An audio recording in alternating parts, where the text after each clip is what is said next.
Alright, Sniper 155 from Valenzuela pa po, no? Nagpa-install sila, sir, ng all-in package number 9 po natin, no? Which is Yamaha two-way alarm, MDL, PIA horn, combo lights, horn passing, horn switching, rapid horn. Ayan. Okay. Bali, dito mga sir, no? Naglagay po tayo ng socket para sa Yamaha alarm ni sir, no? Keyless na po yan mga sir. Okay. Ayan. Kahit po walang susi, once may salpak na po natin yan, accessible na po siya dito sa ating remote. Dalawa po yan mga sir, may duplicate po isa. Okay. Ayan, start. 1, 2. Okay, ayan o. Ayan, nag-start po siya. Walang check engine. Parang nag-start pa rin po rito sa susi. Okay, patay natin. Ayan, mamatay po siya. Tapos, maganda pa rito, may option po tayo, no? Pwedeng keyless, pwedeng disusi pa rin. Start. Ayan, parang normal pa rin po. Okay? Ayan, normal na normal po. Kahit po tanggalin natin to, gumagana po yung motor na sir. Okay? Ayan. Ngayon, tatakpan na natin to. Tapos, video po natin ulit, no? Okay. Start. 1, 2. Yun, no? Okay. Ayan. Bali, nakabit na po natin yung mga partial wire, pairings po ni Paps, no? Ngayon, de-demo po natin yung mga wirings na ikinabit natin. Okay? Naglagay po tayo dito ng original domino switch para sa handle ng MDL, no? Start natin. Yun, no? Tapos passing switch para sa combo lights. Ayan. Okay?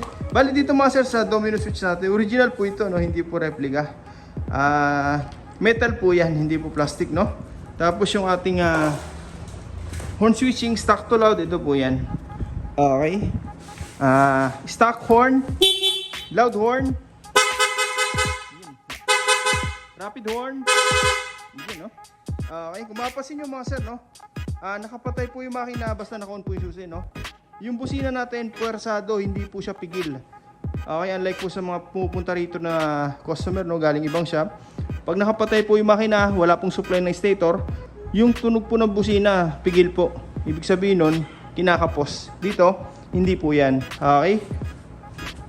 Ayan. May power module po yan mga sir. Ayan. Dito, kung mapapansin nyo, lahat po na nga nabanggit natin ng mga switch mga sir, sa isang harness lang po dumaan. Okay? Ginagaya po natin lahat ng manufacturer, no? Malinis, walang pansit-pansit, lahat po nakabalot. Wala po tayong makikita mga nakasuksok dito ng mga wirings, no? Na possible mag-cause ng sunog over time, no? Malinis po yan. Okay? Ayan, pag may mga nakikita tayong mga nakasuksok dito, no? Tinatanggal po agad natin. Tapos, nire-wiring natin para wala pong maging hassle in the future, no? Okay?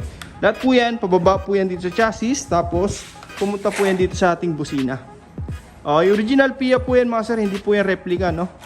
Okay, legit po yan. Hindi tayo naglalagay ng mga fake po na PIA. Naka-harness din po yan, papunta po yan dito sa ating power module. Okay? Yung alarm, naka-intact na po yan dito. Nakasakit po yan, no? Naka-secure para hindi po basta-basta mabot ng mga kawatan. Okay, lahat po ng wirings natin dito po yung dumaan sa power module natin. Siya po yung distributor ng power, no? Mula sa battery natin, papuntang trigger sa mga switch, and then papunta na po ng output. Sa mini driving, PIA horn, combo lights, rapid horn, tapos yung alarm natin, lahat po yan nandito. Denso po yan mga sir, made in Japan, kaya matibay talaga. Marami na tayong customer na ito po ang gamit, no? 6 years ago mga sir, all goods pa rin, no? Ang kagandahan pa dyan, since na wiring na po natin, may power module, magpalit man tayo ng ibang brand, no? Ng busina, MDL, alarm, just in case lang po, no? Magpalit tayo ng ibang brand, applicable po yan dito. Plug and play na lang. Itong wirings po natin, fix na po yan dyan. Sasalpak na lang po yung mga bagong brand. And then, ready to use na, same features, may rapid, may combo. Salpak-salpak na lang. Okay? Ayan, pang matagalan po talaga yan mga sir. Fix na po yan dyan. Lahat po ng ginamit natin na wire, pure copper, no? Meaning, hindi po nagpupulbos over time. Talagang magandang klase po, no? Tapos, wirings, naka-shrinkable tube lahat. And then, nakabalot po ng rubberized tape. Ito po yung galing sa Yamaha. Ito po yung gamit natin, ginawa natin bago, no? Okay. Ayan, para pang all weather, umulan umaraw, hindi tayo mangamba na baka magkaroon ng malfunction, oh.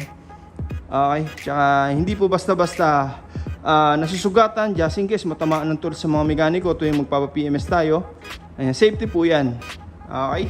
Tsaka maganda pa dyan mga sir, umulan umaraw, hindi po yan basta-basta luluma sa loob. Siguro after 2 years, balatan po natin itong ginawa natin. Sariwa pa rin po yung laman sa loob niyan. Ayan, kaya ayan po yung reason kung bakit binabalot natin, no? Tulad nito sa sniper, pag umandar na po ito ng 30 minutes, napakainit na po rito sa part na to. Pag walang balot dyan, possible po lumutong yung mga wirings. Kaya lahat ng manufacturer, binabalot po ng rubberized tape. Okay, ganyan po yung ginagawa natin. Ayan, yung MDL, naka-stainless bracket. Tapos, naka-level na po yung tutok yan mga sir. Para sure po na hindi nakatutok sa taas, no? Okay na, stainless bracket hanggang ilalim po yan. Ayan, no? Ngayon, kakabit na lang natin yung mga pairings. Tapos testing na natin, no? Start, 1, 2. Okay, ayan, no? Natapos na po natin yung motor na sir, no? Sniper 155 package number 9, which is Yamaha toy alarm, mini driving, PIA horn, combo lights, horn passing, horn switching, rapid horn. Tapos nag-additional tayo ng dual contact signal light, no? Ayan, kung mapapansin nyo, signal light sir, kasabay na po yan ng park light. All white po yan, no? Allowed po sa LTO.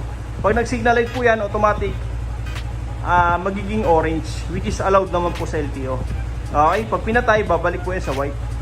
Ayan, additional po yan mga sir sa package na yun, no? Okay, sir, paupaho na itong MDL. Passing light, ayan, no? Sa passing light natin mga sir, kung mapapansin nyo, no? Hindi lang po mini driving yung umilaw, sumasabay po dito yung headlight. Yan po yung difference ng gawa natin sa iba, no? Usually pag nag-passing, sa iba po, no? MDL lang po yung umilaw, pero dito sumasabay po yung headlight. Ang maganda pa dyan, pwede pa rin tayo mag-high-low ng headlight lang nang hindi sumasabay yung mini driving. Sa mini driving high-low, hindi sasabay yung headlight. Pero pag nag-passing, automatic sabay po yan. Yan po yung combo lights na tinatawag natin mga sir. Hindi po tayo basta-basta nagtatap ng MDL sa headlight, no? Na kapag ka nag-high ng headlight, sumasabay po yung mini driving. Hindi po ganun mga sir. May kanya-kanya switch po yan. Okay, ang purpose natin dyan mga sir, kaya pinagsabay po natin, para in case na nag-high tayo ng MDL, meron tayong headlight na magpapassing. For example, headlight naman yung naka-high, naka-on, meron naman tayong MDL papalit for passing. Okay, kumbaga alternate po sila mga sir, na? Pag nakapatay lahat, automatic, sabay po yan. Pag naka-on naman lahat, automatic, may ilaw pa rin. Yan po yung tunay na combo lights mga sir. Hindi po yung MDL ang basta ang ilaw, no? Okay. Ayan. Tapos, ang stock na busina. Ayan. Sa stock na busina mga sir, kung mapapansin nyo, wala pong umilaw, no? Ayan. Para in case magpaparehistro tayo, wala tayong magiging violation. Pure stock po, wala ring rapid. Okay. Sir, pa-activate naman ng loud horn mo. Lakas. Sa loud horn, doon na po iilaw yung MDL plus headlight. Okay, hindi lang po basta loud horn, no? Nag-install din tayo ng rapid horn. May option po tayo, no? Long press lang po natin yung horn switch, automatic po yan. Kusa na po siyang magsusunod-sunod yung busina. Okay, ang lakas. Sir, paon ng MDL, pahay ng headlight. Check natin kung may horn passing pa rin, no? Meron pa rin po yan. Rapid horn. Yun po yung maganda setup natin mga sir. Off natin. Ayan. Tapos, sir, paunahon ng susian natin. Ayan, no? Start. Ayan. Pwedeng keyless, pwedeng disusi pa rin. Okay? Check natin yung mga switch na ikinabit natin, no? Dito mga sir, ito po yung passing natin. Okay? Ayan, no? Ayan. Hindi po tayo nagtatap ng MDL dito sa passing ng motor, no? Sa stock po ito. Okay, may passing po talaga yan. Hindi po tayo naglalagay dyan ng MDL, no? Kasi pagka nag-high po dyan, automatic po yan, MDL plus headlight, sasabay po yan, which is bawal sa LTO. Dapat separated switch pa rin. Nag-high low man tayo ng MDL, hindi sasabay yung headlight. Nag-high low man tayo ng headlight, hindi sasabay yung MDL. Iyon po yung allowed sa LTO. Pero pag ito po yung pinindot, automatic sabay po lahat. Iyon, no? Tapos, stock horn. Walang blinker, walang horn passing. Ayan, loud horn. Doon na po magkakaroon ng horn passing. Rapid horn, long press lang po, no? Ayan, no? Ayan, tapos demo naman natin itong Yamaha toy alarm. Okay, for safety po ito, no? Ito po yung dalawang remote, isang main, isang duplicate, no? Pares lang po sila ng function mga sir, no? Kahit isa lang po dali natin, okay lang po. Ayan, pares lang po sila, auto start, unlock, tapos lock. Okay, ang difference lang po nito mga antena, meron siyang locator, no? Which is ginagamit sa parking lot. For example, yung motor natin, hindi natin matandaan kung saan tayong area nag-park, no? Pindutin lang po natin yan. Parang kotse, tutunog po yan. Tapos, auto start dito sa thunder sign, 1, 2. Automatic po yan, mag-on kahit wala po tayong susi. Okay, unlock, mamamatay po yan. Tapos lock, ito po yung magandang features ng alarm natin. Once na malak na po natin yan, kahit iwan na po natin yung motor natin, no, sa parking lot. Kahit sa mga ibang malayuan po, no, na parking lot, automatic yan, pag naka-lock na po yan, pag nagalaw, mag-alarm. Okay, isa pang galaw, doon na po tutunog yung remote natin. Tapos yung motor. Okay? Ayan. Pagka tumunog na po yung remote, ibig sabihin po niyan, may something na po sa motor natin na gumagalaw, no? Okay? May iwasan na pong tambayan na kung sino-sino yung motor natin, lalo sa parking lot. Okay? Tapos, ang maganda pa dyan, kung gusto naman nating nakalock yung motor, pero walang tunog, pwede po yan, silent mode, no? Itong lock button, 5 times, pindutin natin, 1, 2, 3, 4,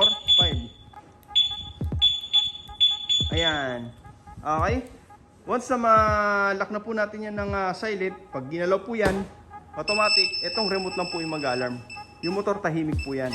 Just in case po, naiwan natin yung susi dito mga sir. Sa parking lot, no? Sa motor. Kahit anong gawin po nila dyan, wala, hindi yan gagana. Okay, para magamit, unlock lang natin to. Start. Gagana na po.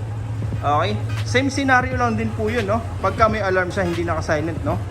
Okay, pag sinusi, automatic mag-alarm na mag-alarm, hindi po yan mag-start.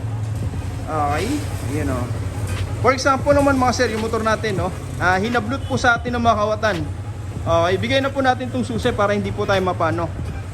Okay, ang mahalaga na sa atin po itong remote. Pag nakalayo na po sila, pwede natin pindutin itong lock button para mag-shutdown yung makina natin. Tapos mag-alarm pa, hindi na po gagana yan. Okay, unlock. Long press, pwede na po yan. Okay, ganun lang po kasimple mga sir, no? Malit lang na bagay pero napakalaking tulong po sa atin. Okay, lahat po ng function nitong motor hindi po natin inaalis. Katulad ng kill switch, gagana pa rin po yan. Hindi po natin inaalis yan. Okay, tapos ang maganda pa dyan mga sir, mag-i-start lang po itong remote pag naka-neutral. Pero pag naka-gear na po yan, number 1 hanggang 6, hindi po mag-engage yung engine natin. Okay, para maiwasan pong gumulong yung motor, gumulong yung ating wheels, no? Pwede po kasing matumba yung motor pagka ganun mga sir. Ayan, pag naka-side stand, no?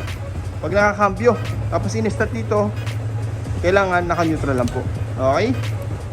Ayan. Sa mga gusto pong paggawa, punta lang po kayo dito sa shop. First come, first serve po tayo. Maraming salamat po.